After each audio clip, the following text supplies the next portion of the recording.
Araw-araw, ang mga Pilipino ay nagdadala ng higit pa sa bigat.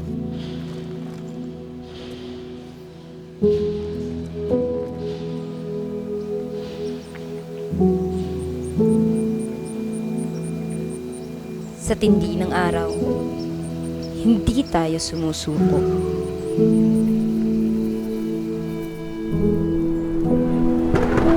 Sa gitna ng ulan, hindi tayo humihinto.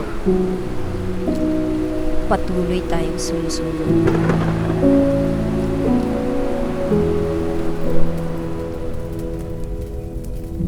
Sa harap ng galit ng apoy, patuloy tayong nakatayo at hindi nasisindak. Kahit anong dumating, tayo ay babangon.